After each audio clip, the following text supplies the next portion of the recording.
Yeah. You know, like, I mean, I can get down with, I can show y'all a few. I'm older than all of y'all. So.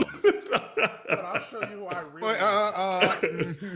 Right. You might be competing with Dewan. Dewan, I just don't show it. I'll be 45 in September. Got you beat. 46 in August. Hello. Oh, damn, look at that, twins. Okay. Virgo or Leo? Leo, all the way. Oh, Leo. See, you had to ask. Right. Clearly. That's the difference between the Leo and the Virgo. That part. Because you know we're going to have everything together. That's too funny. Hey, aunties, it's Dr. Quinton Morris. What's brewing today? Dr. Quinton Morris. Ask Yo Aunteas, Parent Boy. And legendary finale. So get your cups ready for Minoritea Report.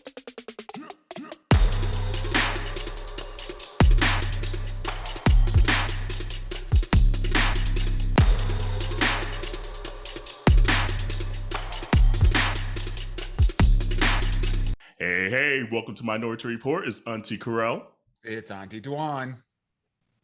It's Auntie Landon in for Auntie Jarrell. Hey, we missed you, Jarrell. But we're going to hop right in because we have a special guest this week. At least in my head, have been wanting him on for a while now. Community, we are in music royalty. And that's like no cap, no nothing, literally. And hold on, I gotta read the bio. Like I gotta bring it all the way in. Put some respect on his name. He a doctor and an auntie. A doctor. He's a concert violinist, an educator, an entrepreneur, a radio host, a filmmaker, an educator. He's performed solo concertos and recitals and presented master classes and TED Talks. And here I'm about to stunt for him in like Carnegie Hall. Yes. You know, in Sydney Opera House. You know, just to name a couple places, the Louvre where Beyonce was at. I was there before Beyonce. Ooh, get it right. That's not Virgo talk. That's not Virgo talk. And then also in 2017, he founded Key to Change, which is a goal of providing underserved youth and students of color living in South King County with opportunities to take violin and viola lessons. Yeah. He also hosts his own show. And what's it called? Unmute the Voices. Yes. So, I mean, he is a man of many skills and talents. Dr. Quinton Morris, thank you for joining us today. Hey. Welcome. Thank you. Him have 15 jobs. And I ain't even Jamaican. We love him. Seriously, like, and community, this month is obviously Pride Month, but it's also Black Music Month. Mm-hmm. So we brought Quinton on because like he has that intersection of both. And in a special world of classical music where you might not see a lot of us that look and sound like us. So I'm excited to get to know him more. How are you doing? How's Pride Month? How's the year going? How's everything going for you? You know, things are really well.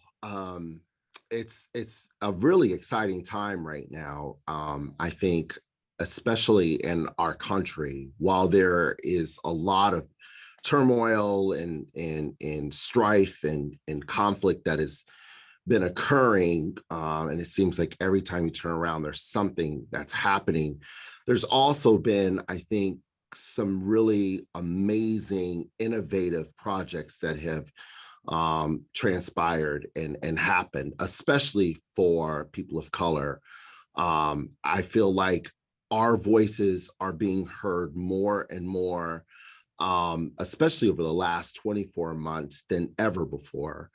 And so while there has been this major disruption, I think there's also been a lot of fantastic innovation that has been able to occur within the Black community, in the gay community, especially for us Black men. that I think has just been remarkable. And so in that sense, I'm really doing great because I love to see us thrive.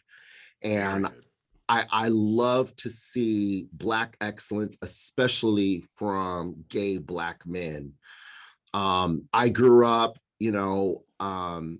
I guess technically I'm an 80s baby, but went to college in the 90s and early 2000s. And so I think I was kind of at the end of the era when it was not cool to be gay. It was not cool to we were still kind of hiding and suppressing who we were. And so, to see so many Black gay men like this podcast, like Saucy Santana, I just kind of booty laugh. song is it? Oh, it's the jam, right? But I get so excited and I get so energized and inspired when I see people living their lives out loud unapologetically. I think it's beautiful. And so when I wake up and I see that type of excellence that is so radiant and comes from within, it's really inspiring. Oh, I love that. That was a good start and answer. Damn. Yeah, no, I completely agree. Like that like you said, we're way more visible than we ever have been. Doesn't mean there's not work to be done still. Right. But it's awesome to literally live out loud and be proud of exactly who you are. Exactly. I mean, I grew up, or at least not grew up, but I went to college during the Elin Harris era, right? And like B-Boy Blues. I remember when that book came out, and it was almost kind of code for us Black men, Black gay men. It's like, did you get the book? Yeah. You got the book? I got the book too. Let's talk about the book later, right? It was still kind of that sort of suppression that was happening. And so to now see it turned into a movie, I just think is amazing. We really have come a long way. We've got a long way to go.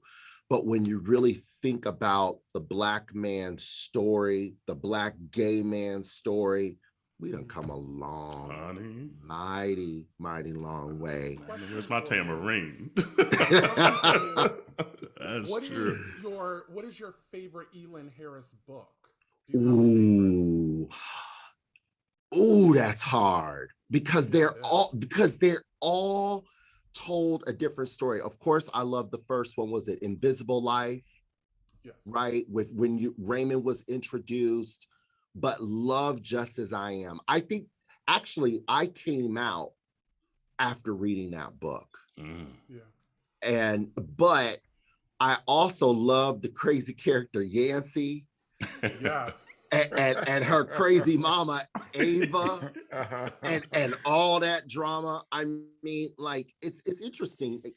Just you asking me that question, now I'm thinking back to, I mean, we were really reading about kind of reality TV in a book before it came out. And so it's like all of these reality TV stars really need to go back and read some of those books. Yeah. Like Nene Leakes, girl, if you watch it, it's just a carbon copy. Right, because I mean, you ain't done it before, girl. It's already been done. Go back and read the history. But you know what? Like a lot of it too, though. Like I mean, like a lot of, especially in Black gay culture, comes from the women in our lives, the Black women in our lives. So I'm sure Nene got it from her mama. Her mama got it from her mama and aunties and grandmamas. Or they got it from a gay man. You might be right. There might be a little intersection. I know I'm right. I mean, I know I'm right in that sense that, I mean, I remember when Paris is Burning came out. Yeah. And look at like ballroom culture and look at now it's in vogue to talk about trans. And I mean, the show Pose, which was, you know, loosely based off of that documentary. I mean, a lot of what we have contributed to pop culture, classical music, fashion, sports. I'm going there. Like, there are so many of us that have made so many contributions to various art forms, and now we're just starting to be recognized for You're it. right. You're right on that. Well, I mean, they've been stealing from us for a long time. Ooh, that's a whole word. Time. First they stole us, and then they keep stealing from us. And you know what I'm waiting on? I'm waiting on the stories of slaves who were gay. Whew. I don't know if our culture ready for that, and I definitely know white America ain't ready for it. They're not. But we act like that didn't happen, and 1,000%. it did. 1,000%. It did happen, right? Ooh, what you think, Dewan? You ready, Dewan? Same here. I'm tired of seeing slave movies. I'm tired of seeing slave movies too. But there was some romances that were beautiful that happened during that time. Totally get it. I'm just like sick of the Hollywood trope that we gotta, you know, see, like we gotta relive that trauma, because that's traumatic for us to watch. Like 12 Years a Slave. It was 12 too many. Like, come on, damn. You know, like if I gotta see another Ubuntu transfer to a Henry, like I just can't. I don't have the I don't have the wherewithal. Sorry. No, but I would love. I'm sorry. It's, not an Ubuntu turn to a Henry. Devon, you stupid. I love it. Oh my God, Devon, you've been dropping bars lately. Bars. I'm so done. I'm not going to be able to keep it together for the rest of the episode. I'm sorry. I need that on a tee. That might be on the Boudicca's verse. I am so done with you. Wow. Oh, it got me sweating. But I would love to see a slave setting that is. I'm trying to recompose myself. Henry and James. Ubuntu and Umberto. Oh Lord. I'm so done. Oh Lord. So done with you. But Quinton, question for you, because like for you have potentially quite a few intersections that society doesn't see often, whereas the gay black man that's also in classical music, that also plays the violin and all this, you know, stuff. We don't see that on mainstream TV. How did you get into it? Like, was the violin your first musical like instrument of choice? Were you pushed into it? You're like, no, I want to do the violin. And then B, how do you show up fully as yourself in that world? Because I'm sure it's pretty predominantly white and probably cisgendered and things like that. So I started playing the violin when I was in third grade. I'll never forget it. There was a girl in my class. She was Black, and her name was Sophia, and she had started a year before. Her dad was a family doctor. And of course, this is in 85, 84. And so the Cosbys was really hot during that time. And her family was kind of like a Cosby family. And so Sophia was really smart. And so when the teacher came around and brought the violins, I'm like, oh, I need to play the violin because Sophia plays the violin and she's smart. So I need, you know, I'm smart. So I need to choose the violin. Right. I know that's right.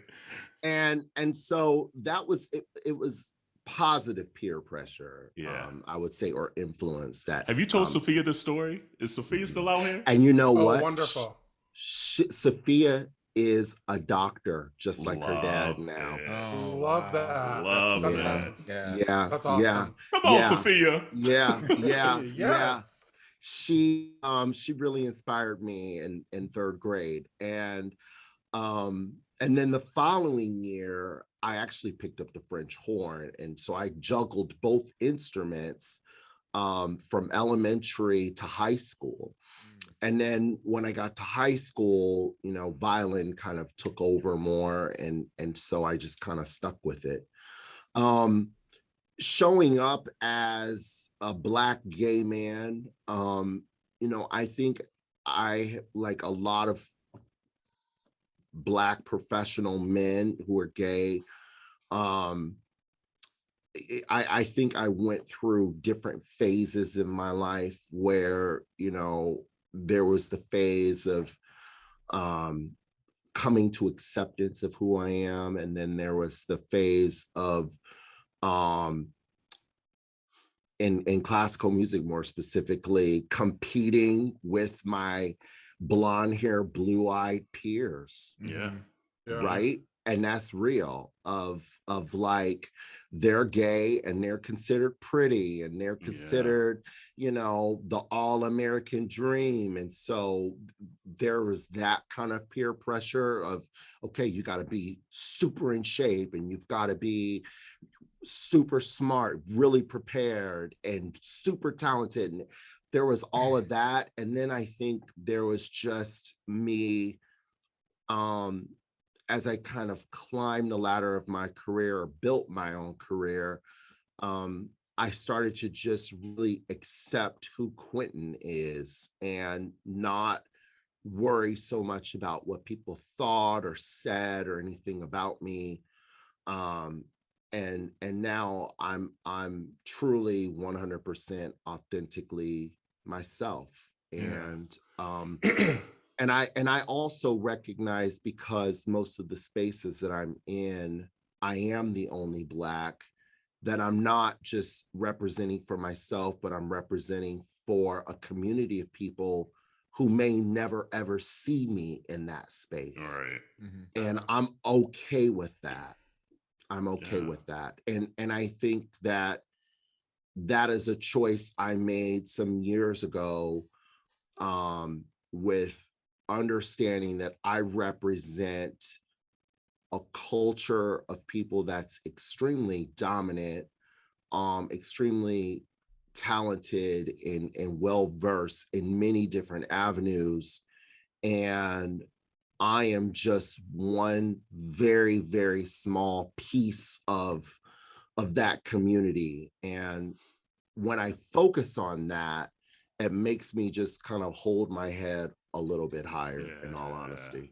Because don't front, he's literally the first tenured music professor at Seattle University in 40 years, and is only the second living Black violinist in the United States history to receive tenure and promotion at the university level. So don't let the humbleness fool you. You have built an empire. So when you talk about, you know, making like building your own career, you have built your own empire and using that empire to positively affect others. That's wonderful. Thank you. You know, it's that was the size says it. The size says it all. Yeah. I appreciate that. It's something that I take very seriously, because I represent you. I represent all three of you, whether I like it or not. Right. I do. And so I take that very seriously, and I'm proud to have been chosen to be in this realm. But let's not get it twisted either. That when I, you know, go into a faculty meeting, or when I'm in a space, a white dominant space, especially when it's men, you know, in my early 30s, boy, I used to come in with a suit on. I'd be dressed to the like nines. Y'all gonna see me today. I know that's right. You know, this is what excellence looks like. Okay. Let him now I don't care. You know what I'm saying? I mean, I still come correct, but boy, when I was in my 30s, you couldn't tell me nothing. This is we're kind of at a really interesting intersection when you think about this month, and when this episode airs, it'll be the federal observation of Juneteenth, right? And so, part of this whole month is about recognizing our own, freedom and authenticity. And I was just wondering if you could think back to, the moment in your career when you finally recognized that you had leveled up and stepped into your own version, this newfound version of authenticity. Like what was that experience like for you?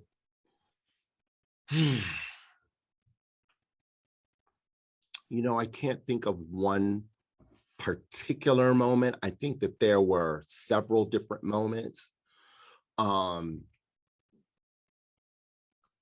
Like for instance, my solo Carnegie Hall debut. It was on January 21st, 2012, 2:00 in the afternoon. I'll never forget it. Right. And I remember the usher. I'm nervous, like, oh my God. And this little old Black woman saying, straighten up. I know that's right. This is your hall for the next 2 hours. You better act like it. I was like, right. Yes, ma'am. And it was like, know your purpose. Yeah. Right. Yeah. It was like that moment. Or that made me tear up. My mom, when I did my debut at the Louvre in 2016, I took my mom with me, and we were in France for 3 weeks. And when you go to, the Louvre is enormous, right? Enormous. And so we, went to the entrance, and then we went towards the back to get to the hall. And so the curator is like, oh yeah, and this is from the 13th century. And oh yeah, and this is from the 14th. And it was like a whole private collection of artifacts and art and all this stuff that wasn't available to the public. Wow. And my mom was like, look at this, son. And I'm like, damn. Yeah. So I feel like there were like little moments. It wasn't like these like huge, like spectacular public moments. It was like short, small moments that was just for me, or just who I was with. Just for me. Just for me. That's exactly what I was thinking about. Dr. Q can't take us anywhere. Can't take us anywhere. Right? We had to lose singing just for me. Right. I love it. Meanwhile, all I'm thinking about is Beyonce. Like, oh, you got the Beyonce treatment. Honey, that's what I did when I went to the Louvre. But you know what? As soon as you guys just started singing that, then my mind went to the times that I have played mostly for Black audiences, and they start singing or they start clapping because they find the beat. Well, classical music, because we gonna find the beat. Honey, 1000%. We gonna find the beat. It's like, ooh, this Joplin, ooh, this is it. Hey, that Mozart is kind of hot. Hey, right? So, like in those moments, I think it's when I'm reminded of I've arrived, or I'm here, and this is my moment. Yeah. That's dope. How? Oh, sorry. Go ahead, Boo. Go ahead, Dewan. Go ahead. I don't mean to hit you with another heavy one, but how heavy is the cloak of representation for you? And to go on top of that too, how do you demand what you need in that world too?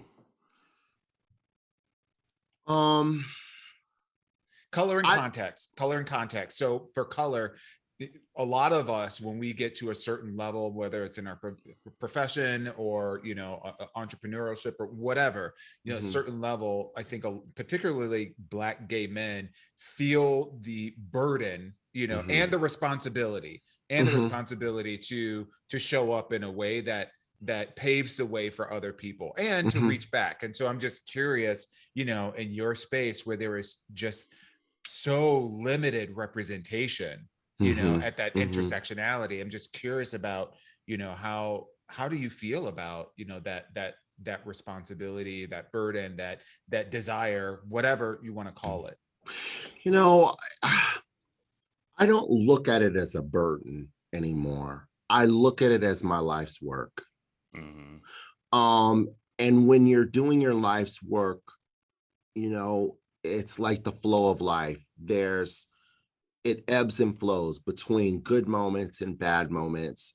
But I never feel like it's too much that I can't bear.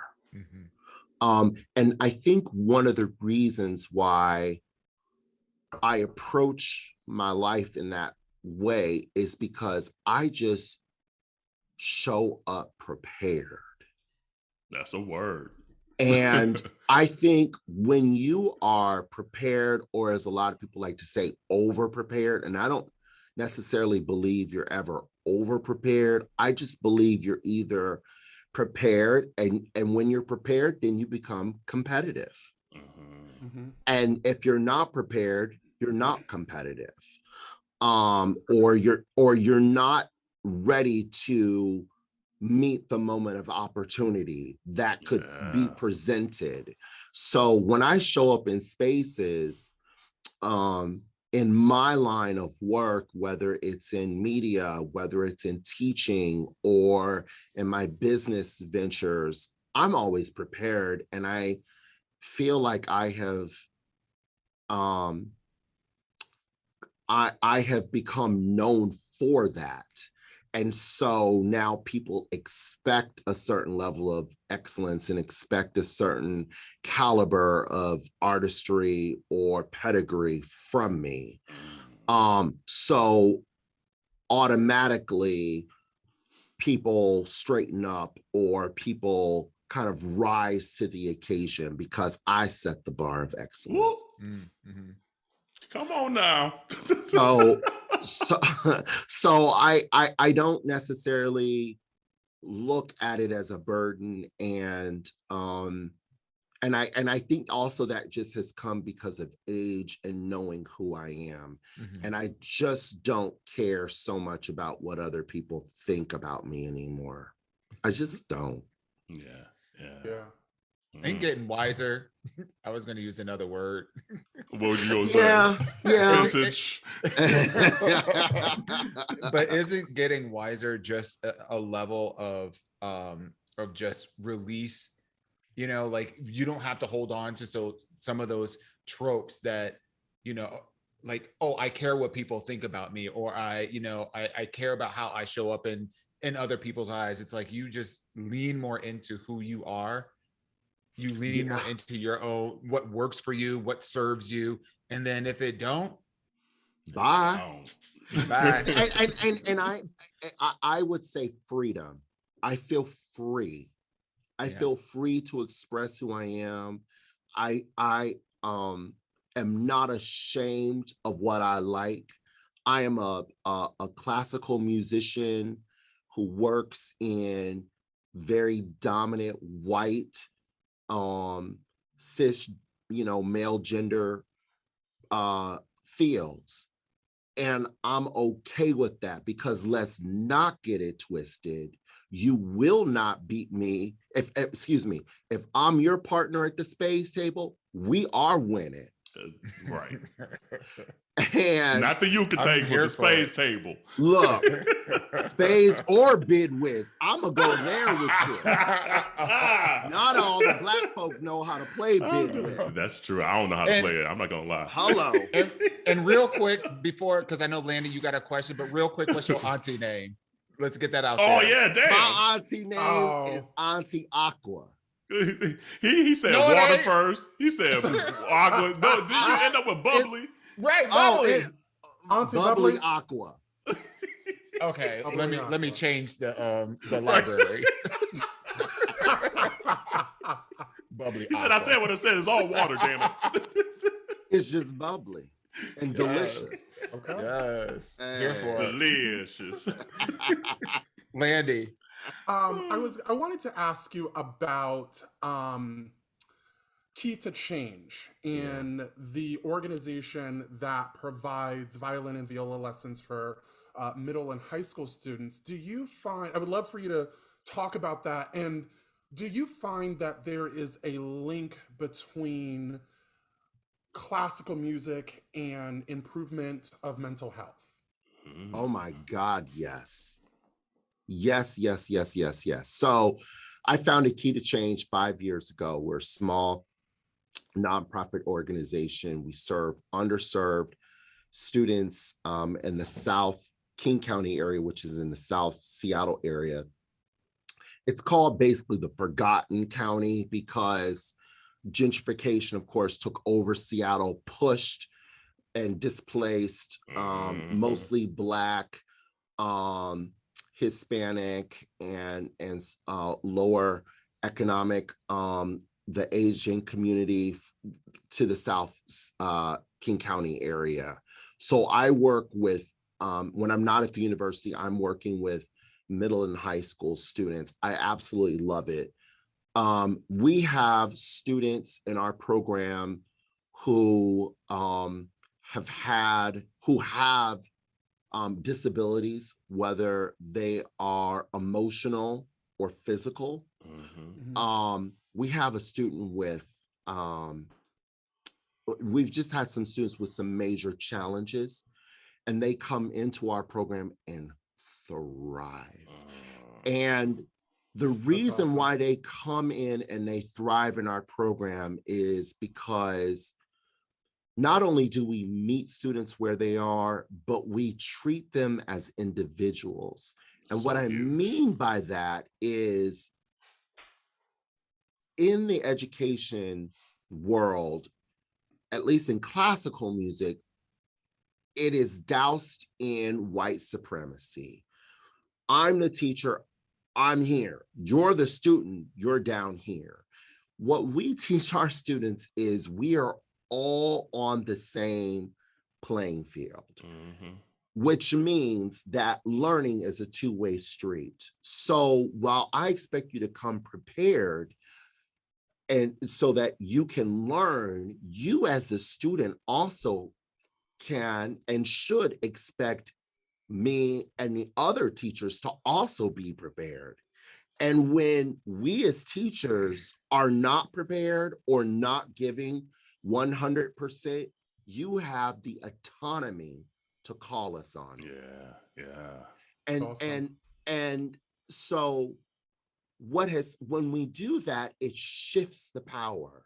It shifts power of, oh my gosh, I can tell you, the teacher, that I want more, or I'm expecting you to bring your A game.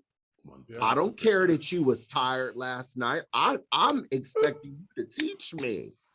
Right. And so that's the culture of our program, especially in like Black and brown communities. That's not usually the dynamic at all, right? Because it comes from the slave days and you know, the trauma from it. So that's huge, right? And so we're seeing major payoffs in our program. And during the pandemic, when everything was shutting down, we were scaling up. Our student enrollment quadrupled, 233%, and we've maintained over 90% of our student, population over the last 2 years. So when organizations were, and no shade to any organizations, but a lot of them had not really figured out how to execute their mission, even when the world was completely falling apart. We dove into the mission and said, okay, we got to step our game up even higher. And as a result, students, parents, school districts, everyone was hiring us and wanting us. That's the legacy right there. That's how awesome. You drive legacy, and that's how you drive generational wealth. Wealth isn't always monetary. That's right. Although we take some knowledge. It's knowledge. It's knowledge. It is, right. but it's also, but it does take knowledge, and it also takes it takes knowledge, and it also takes making really smart decisions. Because, so for instance, I went back to graduate school, and I'm completing my graduate diploma at Harvard. Speak on it. Wow. And I'm gonna tell you why I went back to school. I went back to school because in the second year of our program, we had a surplus. We were in the black. And so I said, oh my God, we serve a community where school districts, government, city officials, all these people are used to making poor decisions on behalf of all of these people who are underserved and who are always affected, students. Yeah. And so I said, all right, I've got to go back to school where I can really learn business and I can really learn how to run this organization so that if we have like a major crisis, we can still remain and still do well. And so that's why I went back to school. It was one of the smartest decisions I've ever made in my life. It was a hard decision to go back to school, but totally worth it. And I think that for those who are entrepreneurs or business owners, or it's not just about having a social responsibility where you show up and take care of your communities that you serve, but it's also having a social fiscal responsibility where you make sure that your organization can operate, that it has money so that you can serve your community. And as a result, I mean, our organization, you know, we're now at a $500,000 budget in 5 years. And we started at, you know, I started with $3,000 of my own money, and I have a production company on the side. And so it was a social responsibility that I had. And as a result, our people are empowered because of it. Okay, now, That's amazing. and he's also the host of Unmute the Voices, by the way, which is it celebrates the BIPOC artistry and classical music. So he's making sure that those are underrepresented in classical music is also heard daily. It's just not the Mozarts of the world. There's some other people you can listen to. Listen. Well, we heard that Mozart was black anyway. Ooh, might have been mixed. Well, I don't think that he was black. Well, he wasn't, but I will say that there are some black composers. Name some that we should be listening to. Oh gosh, if you're talking 18th century, the Chevalier de Saint George or Joseph Boulogne, who I like to describe him as Wasn't he an athlete too? He was a kind of a cross between a Michael Jackson and a Michael Jordan. I know that's right. Ooh, you better preach. He was an incredible athlete. Apparently he was also fine because he was screwing everybody's wife, but we ain't gonna talk about that. With the classical music too. I mean, those that can do it. Do it. But you know, he had a prolific career as an athlete as well as a violinist and composer, fought in the French Revolutionary War, wrote operas, was just a very debonair gentleman. And he's considered kind of the first composer of Black ancestry in the classical music field. So you've got him. You've also got composers like George Walker, the first Black composer to receive the Pulitzer Prize in 1996. And then you've got even more contemporaries who are hot. Jessie Montgomery, fantastic violinist.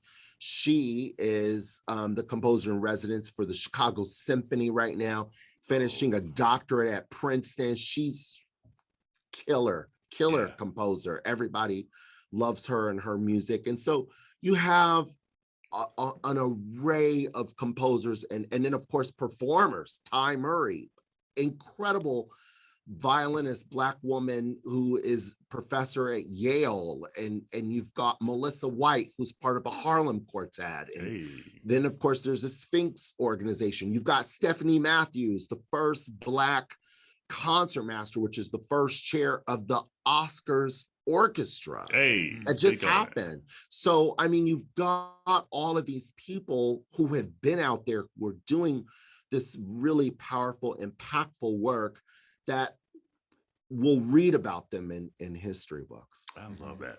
So I know we're getting to, like, you got 5 more minutes. So I want to do actually a quick little rapid curiosity with you. Okay. So you got to pick one or the other, whatever first comes up.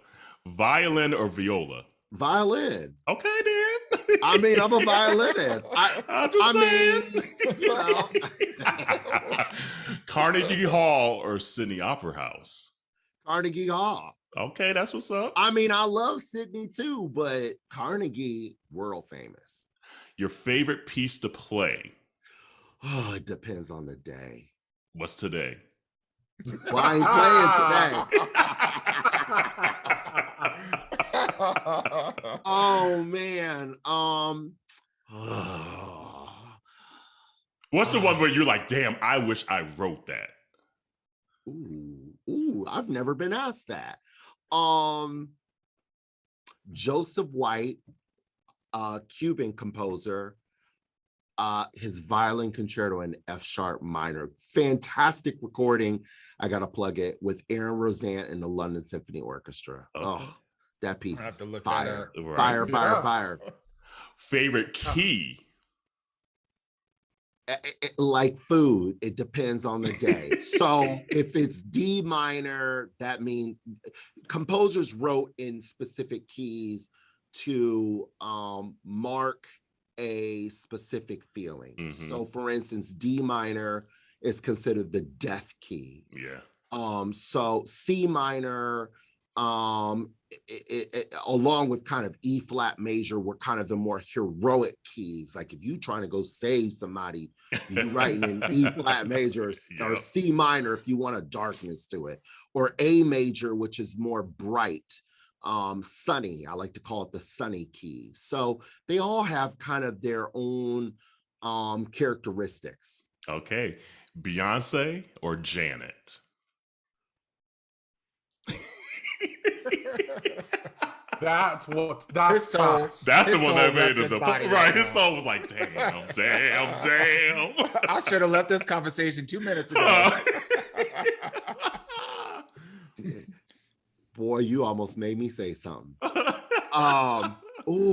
See, the musician in me says, okay, are we talking early Janet?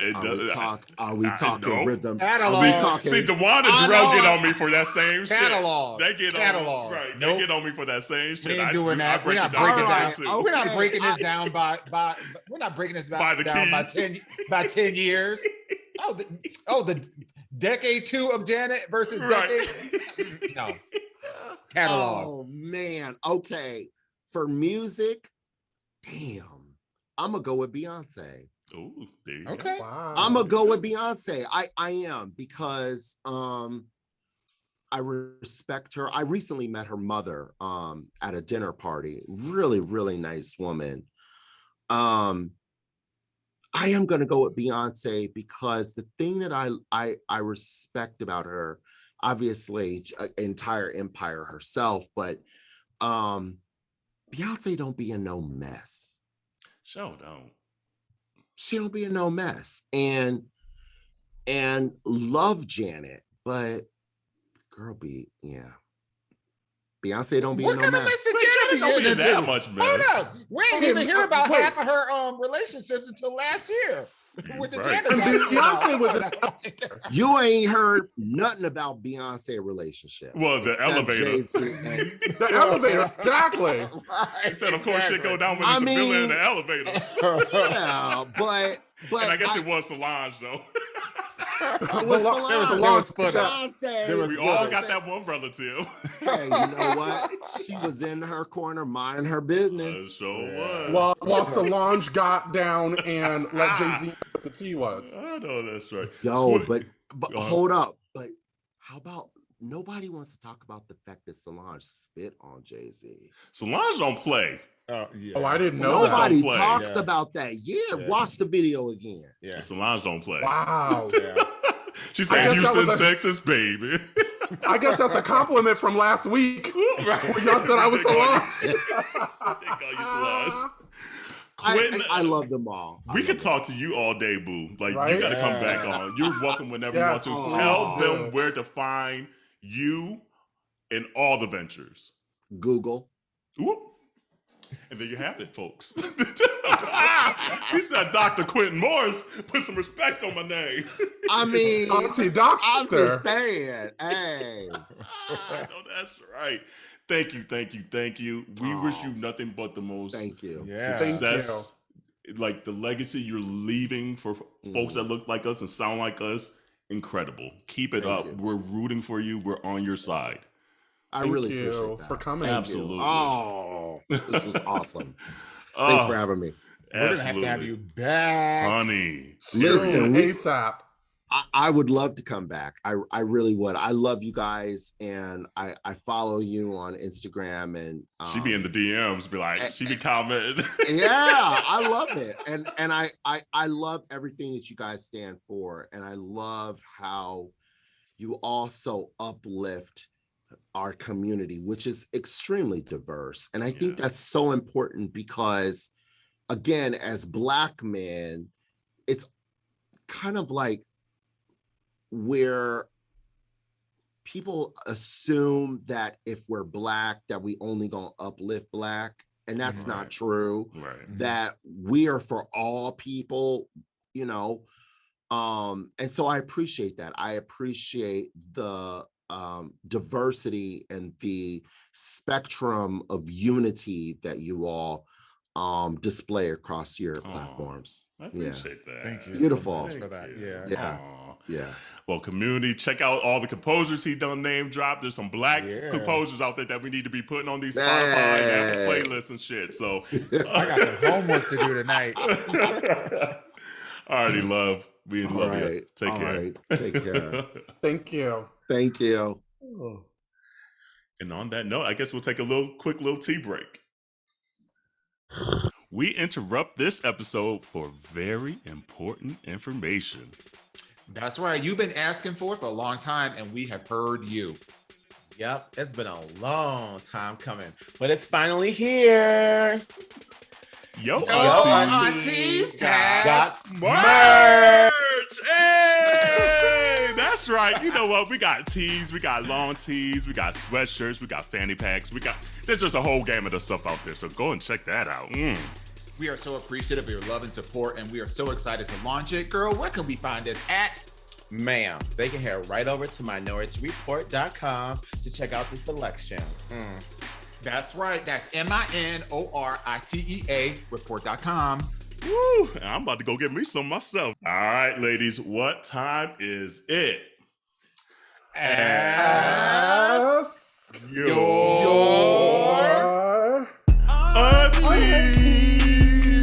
Aunteas. Hey. Yeah. Who wants to read it? Landon, I got it. you read it. Yeah. I got this one. Hey aunties, does still living with your parents count against you when you're entering into the dating scene? Is this a red flag from the get-go or no? Ooh. And is there like an age limit? That's another part of it. No. I think in today's world, literally in today's world, this is not an automatic red flag. There are so many situations that that are going on that, you know, with people being laid off, people that are recalibrating their lives, people that are helping their elderly parents, people that are being helped by their elderly parents. Like, I don't think that off the bat. Now, I'm not like, you know, out there. I don't know what the, you know, what the dating world is all into, you know, like maybe they're more finicky than I would be or whatever. But like, I would like to think that there's a little bit more understanding because we have all been through a bunch of shenanigans for the last 2 years. as a midst of the pandemic, that gives us a little bit more leniency for this notion of, oh, you live with your parents. Now, is this going to make it uncomfortable and unorthodox for like when y'all trying to do the nasty and try to have some cuddle time? And Mama slopping in one room, you slopping in the other. If these Bible pages are clapping, honey, don't come a knocking. Don't come a knocking. Real quick, let me put this sock in your mouth, honey. Like, there could be some advantages to, dating somebody who lives at home with their parents. You can go in that refrigerator and get yourself some pound cake. When it's all said and done. Have you depending on... Okay, sound delicious right now. That sounds fucking good. Do not let there be some sweet potato pie, because I will get to know your mama real quick. Right. I will get to know your mama real quick. Let's accentuate the positives of dating somebody that live at home with their mama or parents or whatever. So we're assuming it's a Black person. Because not everybody can make pound cake. Right, not really. I mean, we're in interracial relationships, so I mean, we can make that joke. Oh my God! Why all of a sudden did I think it was a Black family? What in the bias? Right. The racial Black bias is going on in my own head. And I'm here for it too. That I automatically read into this. We all thought that. We all thought that. I was thinking. Oh my God! Look, I was thinking about Saturday night and the Sunday morning. They're gonna get up and the mother's gonna be cooking greens and black eyed peas and cornbread and like. Ooh, you making me hungry, shit. What? This is the second episode where we have talked about Black women in the kitchen and getting food. Oh, and maybe that's a trope. Maybe that's a stereotype. Maybe we shouldn't put all Black women in the kitchen. Yeah, but this is my true. mama be throwing down in the kitchen, so that's what I know. Okay, yeah, exactly. That's what I know. I know what my mama do, honey. Okay, period. Put some respect on that kitchen. Absolutely. I think I'm leaning the same way, especially the last couple years. Like, I think it's taught us that we might be a little too judgmental on people's situations. And life is fucking hard, And you just don't know what they're going through. And I think for me, foundationally and just bottom line, as long as they're showing some initiative, do whatever they're doing, whether it's taking care of their parents or you just fell on hard times, but you're out here trying to hustle and get back on it, whatever it may be, that's way more attractive than just like you chilling at the crib and they just there to just be there. That to me, I'm like, that's not as attractive because I need you to do something, show some motivation. But I agree. Like, I don't think it's initially a red flag. You need to kind of probably find out additional stuff just to see potentially why they're at home and things like that and kind of make your own conclusions in that regard. But off the bat, no, not living. I mean, it is what it is anymore, I'm curious to know if the reader is coming from the perspective of they live with their parents and are asking what we think, or they are possibly dating someone who lives with their parents. I think both ways. Yeah, both ways. Last year, when my mom got sick for a little bit, and I actually contemplated, it got so bad to the point where I thought I was going to have to move home. Yeah. And in my mind, I did not give one flying what about what anybody would think. And I would probably have had to live at home for a while. Yeah. Eventually, if I had to move back to Houston where I grew up, putting all my business out there, eventually I would have gotten my own place, but I was fully prepared in my mind. Yeah. I am going to go back to take care of my parent. Yeah. I don't care what anybody thinks. I'm gonna get what I need some kind of way. Somebody's gonna have to host. Okay? Somebody's gonna have to host. So like we in this place, car or something. We out in public something. All right, we gonna figure something out. Okay, so just know that. I mean, it wouldn't be the first time you was in some alleyway or something. See, I put my business out there. But you can't put his That's true. That was mean. Let me backtrack that. Now wait a minute. I've been coming for Landon all day for some reason. All day. So wait a minute. last week and the episode before that, you was talking about, oh, I don't want to put Landa's business out there. Well, and now, you're comfortable now. You're Like, you're a recurring auntie now. Yeah. And Dewan, just to answer your question, it was an alley right behind Hydrate. So, just put that out there. I'm familiar with that alley. And a whole lot of people are familiar with that alley. The worst part was I didn't realize where it was. It was near. So we were in the alley. Don't tell who it is, whose crib it is. I'm not. No, I won't. Oh my God, no. So it's in an alley. Like a day or two later, a friend and I are going out his back porch, and I was like, "Oh, I recognize this." I was like, "Ooh," and I was like, "You might not want to go over there." So, and he was like, he goes, "That's where it was." I was like, "Girl, at least it wasn't your place." Okay, I was trying to respect your place. This is true. But really going back to the overall question, I wouldn't right. I wouldn't judge someone for living at their parents. No. Plain and simple. My God. What you thought of? You just thought of a moment. Girl, Mama, turn it off. Turn it off right here. You don't need to hear this.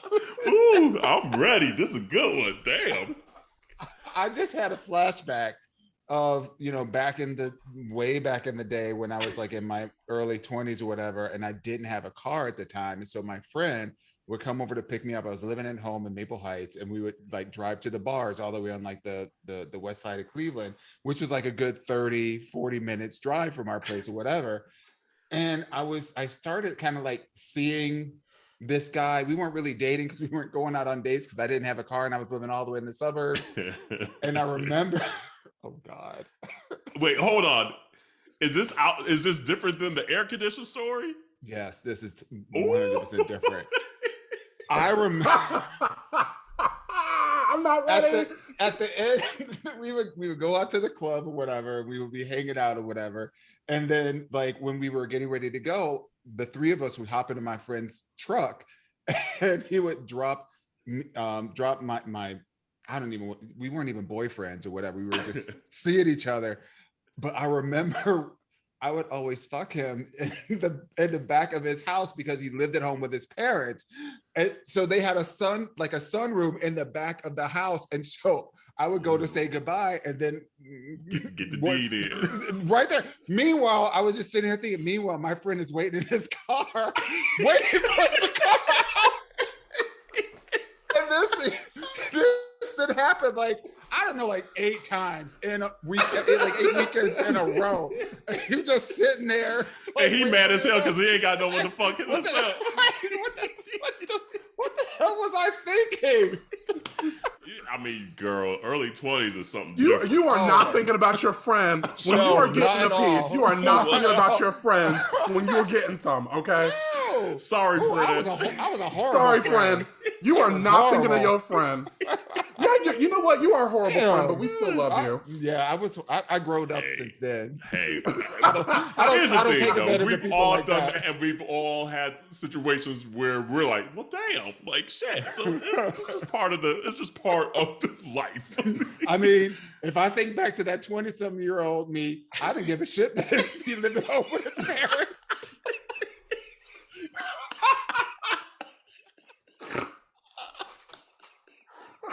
Wow.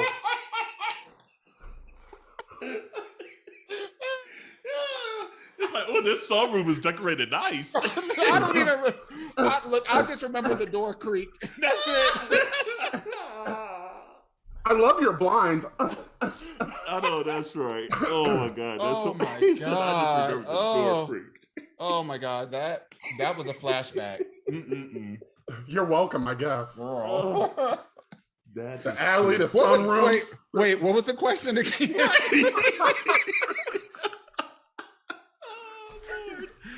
Oh, well. Let me just apologize to all the students that are listening to the Dr. Quiz session earlier. That's a hard right. Sorry.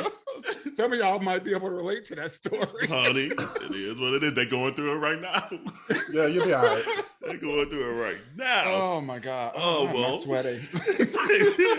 I know, it's hilarious. Well, community, let us know. Does still living with your parents count against you when entering the dating scene? Is this a red flag from the get-go or no? Let us know. And continue to send your Ask Yo Auntie questions to aya@minoriteareport.com or DM us. Oh, Lord, that's hilarious. What's been going on? I don't even know. I mean, there was another shooting, unfortunately, yesterday. The day we're recording this on a Wednesday, or what's today? Is today Wednesday? No, today's Tuesday. So last Monday at this point. Go ahead, Landon. How many shootings have we had? We can't even really name it. No. The Senate and the House have the audacity to pass a bill. A Supreme Court justice gets threatened, and all of a sudden it's, ooh, white man got threatened. But we have kids being murdered in their schools. And we got black people going to the grocery store, can't even go get their ham hocks and stuff for their greens on Sunday morning. Black people can't even go to Market Basket, Tops, whatever.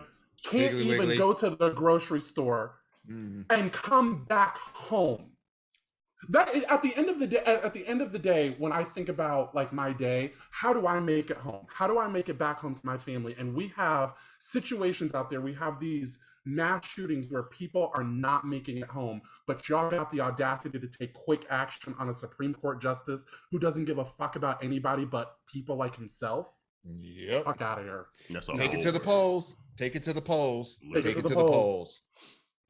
polls. Oof.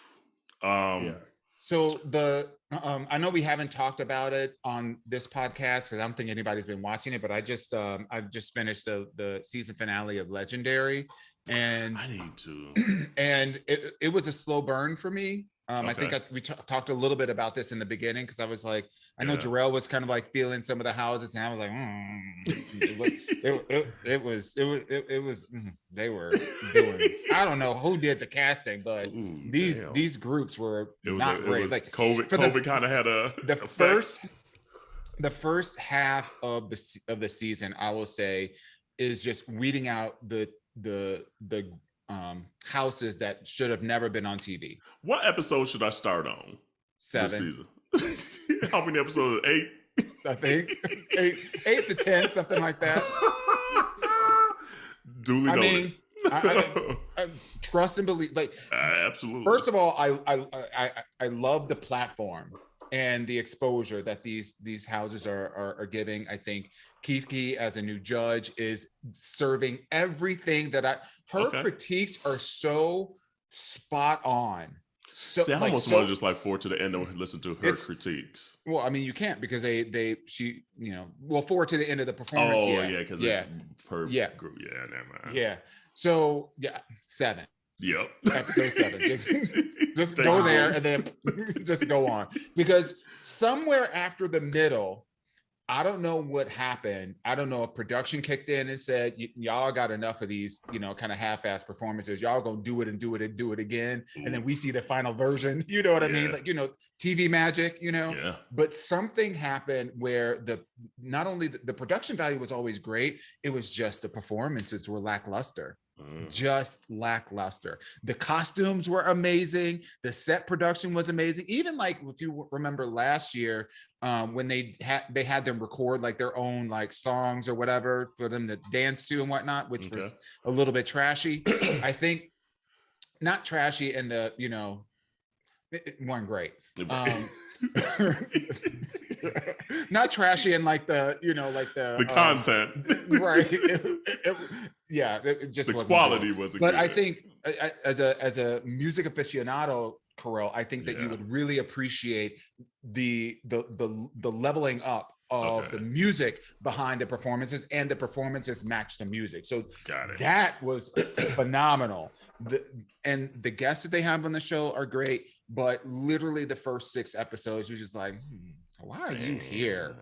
And y'all need to fire whoever did the casting, because if they weeded other people out, because they do like competitions or whatever to like get on the show or whatever. But if this is what you got, y'all might need to whittle down the number of houses that you're or something, because this was not it. I mean, there are so many performances where like the judges were like, this your last night. Hey, where they said that, you know. So I did see a clip where I forget his name right now. Law, where he started singing Amazing Grace or something like that. Yep. I was like, damn. Because I just sang at your funeral. It's a wrap for y'all. I was like, there was one where Maldonado just walked out. She's like, I can't even judge this. It's in the front and just walk. So like there are things like that are happening. And hold on. Side note, Dewan put something on his Facebook saying, "How do you?" I forget what the meme was, and your caption was like something that I was like, "That's not what you say. You say and and all the time. When you say and that octave go up, we know she about to drop a bar."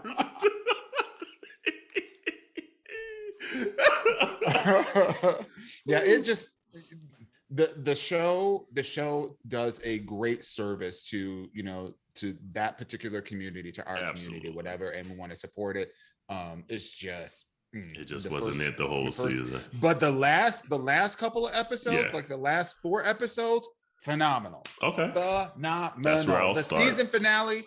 Oh my God, the season finale. I watched the season finale back to back. Oh wow. Because it was that damn like the performance. And you don't do that often. Okay. No. Yeah. Okay. So maybe I'll start at 6 so I can see a low point, and then go to 7. Like, damn, this is fire now. Right. Exactly. I mean, I love to give support where support is due. Right. But, don't support that trash. The first couple of. And by this point too, like we haven't talked about all playoffs. I've been watching the NBA playoffs. The playoffs have been fire this year. The playoffs have been fire. Very, very good.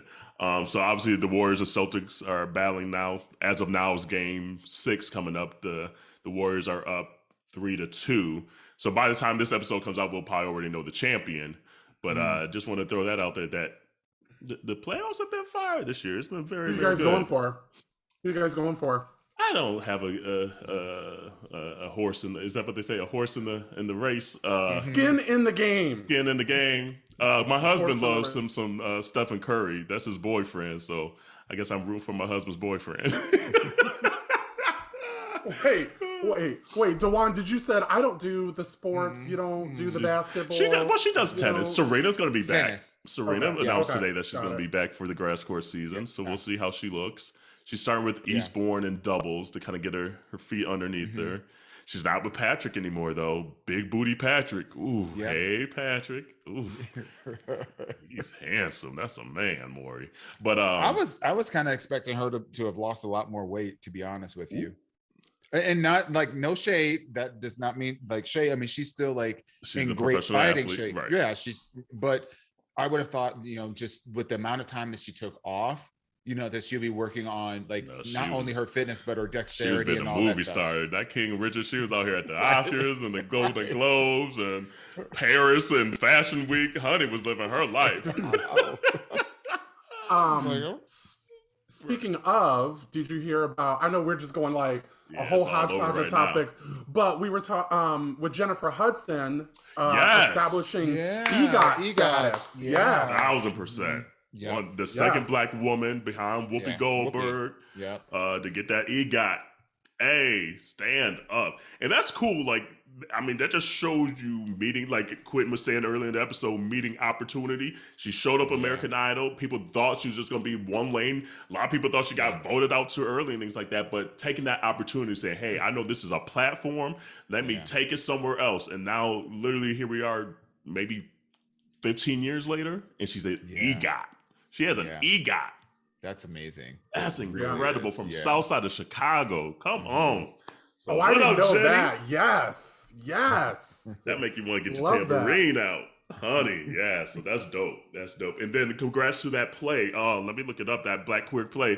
That's the one that a few episodes ago, Dewan and I said we wanted to go see. And they won best play and maybe best like screenplay or something like that. Oh, I'm not gonna be able to find it. I can't think of it. Oh, I know who I can find it by. And it's a Black Queer play on Broadway here. So congrats to them, and I want to get their name right. Where is it at? Too much stuff on this feed. I'll look it up here in a minute. But so dope for them to win that. I mean, black queer men. Yeah, I love it. That's fire. That is fire. What else? What else is going on? Are we going to talk about Drag Race or no? We can. Let's do it for 10 minutes. Here we go. Drag Race. Episode 5? Yeah. I think. Yeah, episode 5. And so this is the one where Jinx had just got blocked in the last episode, in episode 4. So coming into it, the I guess the challenge for this episode was the graduation speech, like congratulations or something like that. Speech, commencement speech. They all kind of killed it to me. Like in their own way. There was not one moment where I was like, "Ooh, girl, you bombing!" Like they all stepped up to the plate. Yeah. I feel. I just feel no. I feel that the creativity of some of the challenges is just lacking for me. Okay. I guess I just expected bigger. I don't know. I guess I'm just so used to, musicals and improvs, which they already did. I just thought that this particular challenge was just like, you guys have done and could do better when it comes to some of the challenges that are on Drag Race. That's just me. Do you feel that the challenges are not challenging enough? I will say, no, actually, no. More variety.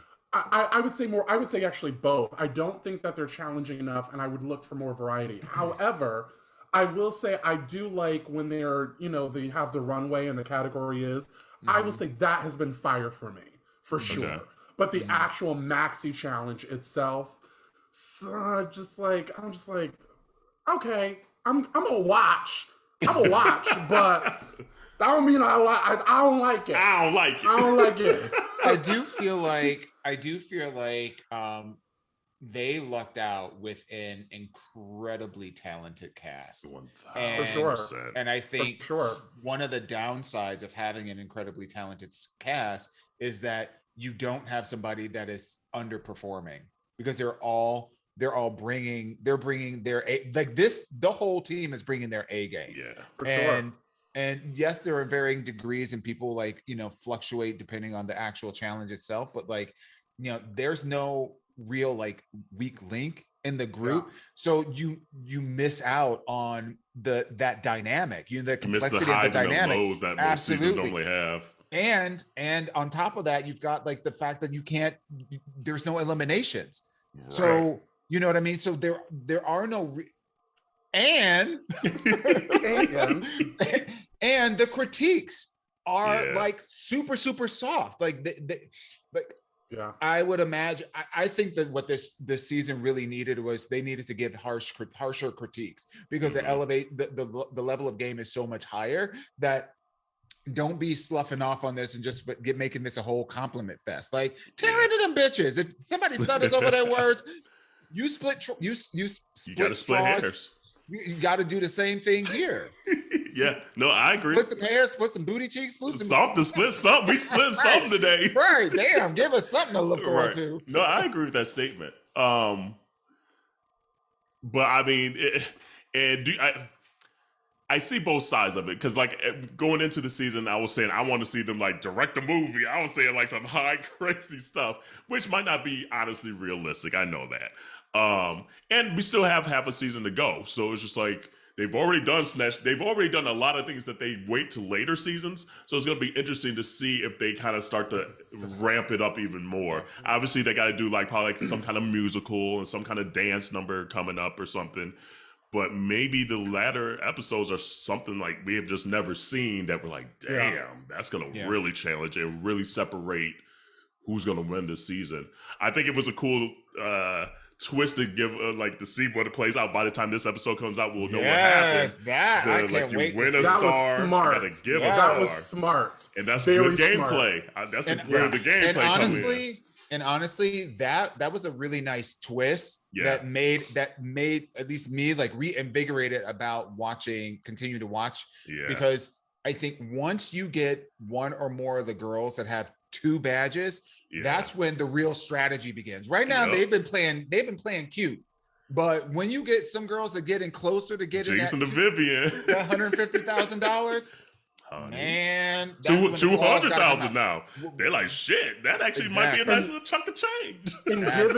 And giving that star to someone can actually be the strategy. I can't talk today. Strategy. I got you this week, boo. Girl, that's okay. She was spending too much time in that corner. I mean, in the alley. Honey, right? I'm not mad at it. Right? I took care of what I needed to take care of. Anyway, but he said I took. Okay. We're not gonna let you talk at all. At all. Are you finished? Is you finished? Is you done? I am finished. Shit. Yes, Bill. What was I gonna say? You just the strategy of giving. It can create the alliances that we were supposed to get. Like y'all were like kind of drumming up the whole strategy game, and I know like, Monet had a line for everybody.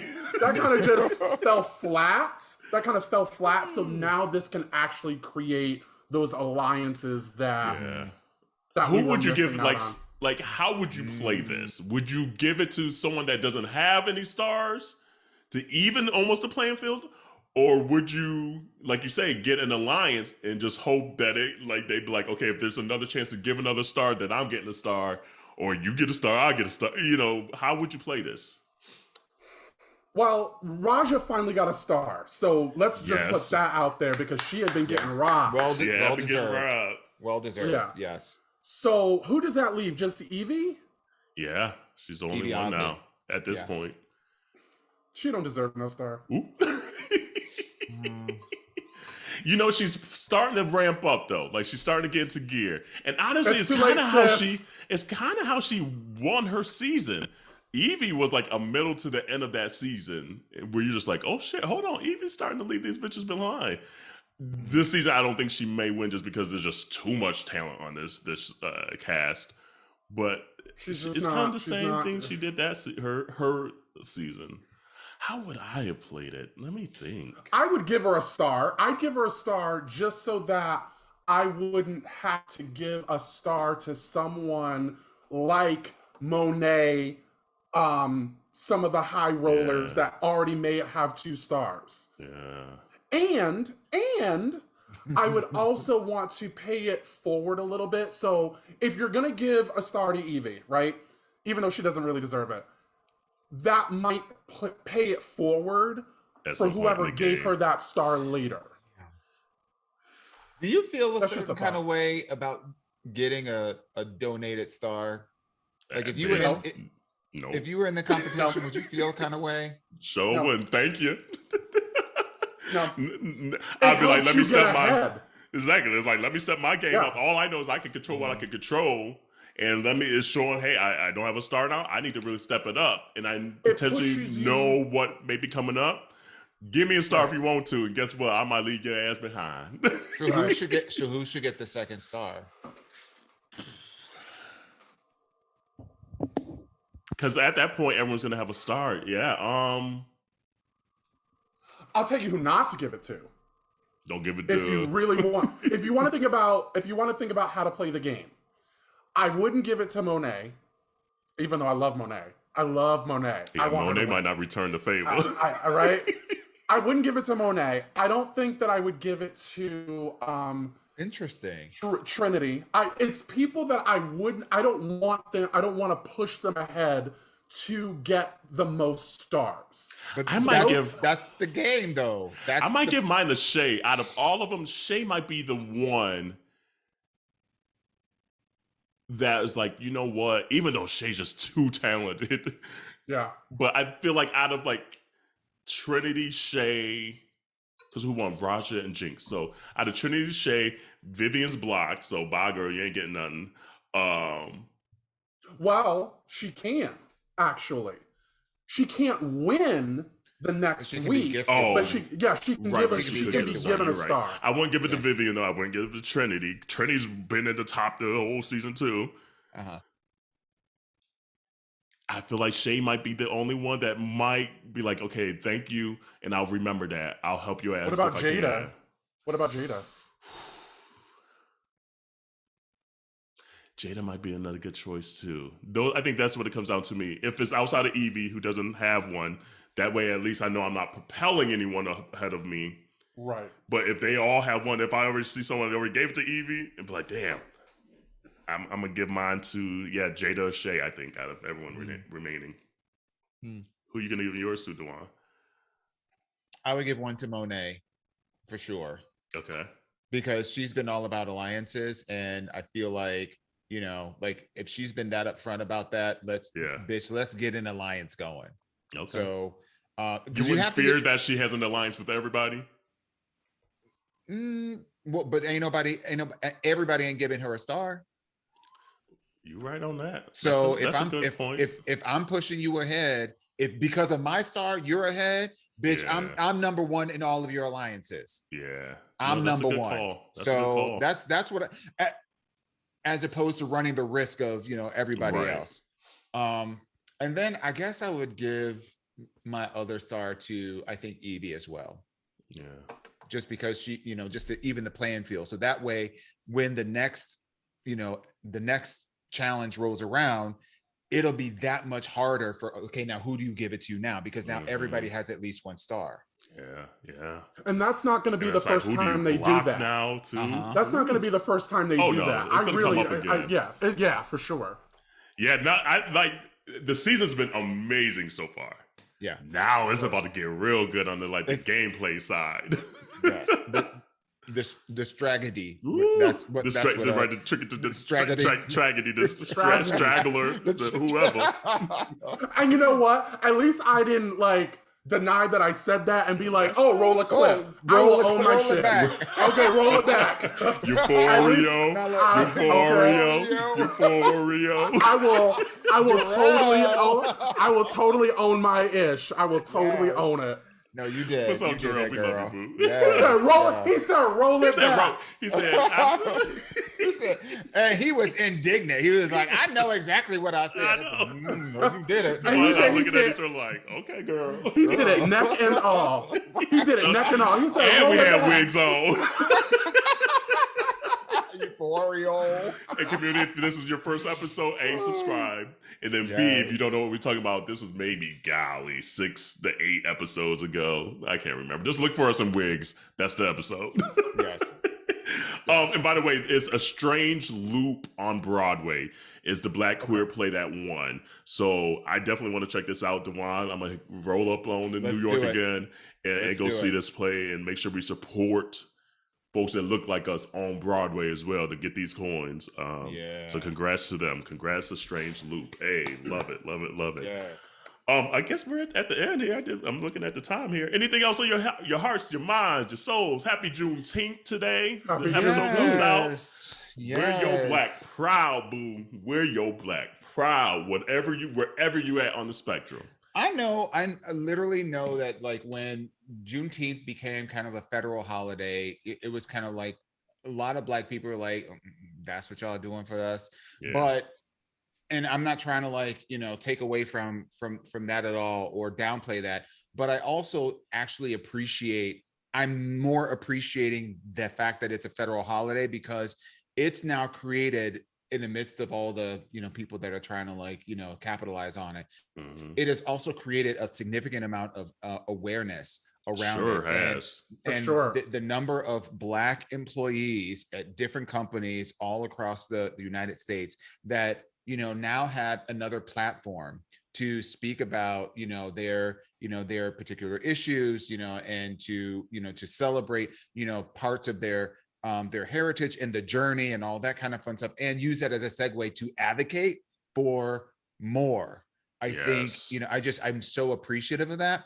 And I love the fact that it's connected with within the month of June with Pride, because there is so much intersectionality between the Black and the gay community And my hope is that in the midst of all this stuff that's going on with Pride and with Juneteenth, that we start to see more mingling of our communities. Yes. That's a word. I agree. Well said. Well, enjoy yourself. Enjoy your day off. Yes. And we get an extra day off at that too. You can listen to a couple of our episodes. Honey, period. Doing non-white things. Period. Yes. Period. Listen, if y'all listen to our episodes, go onto YouTube and watch some episodes. Get all the facial and subscribe and share, please. Please, and honestly, please share. Like, I know we kind of just say it kind of loosely, but it's so important to share and subscribe and leave a review and leave a like button on YouTube and things like that, because it helps the algorithms. It helps us get seen by more and more people, especially on the Juneteenth. That's how you can help a Black business, period. Absolutely. You know, you don't have to, like, I mean, you can buy merch and things like that. We love you to buy merch at minorityareport.com. But at the bare minimum, just double tap on Instagram. You own there already. Go to YouTube. You own there already. You own TikTok already. Just help us out and spread the word even more. So we appreciate you. Y'all. Wash your hands, wash your legs, wash your ass. See you next week. Bye, y'all. Guys.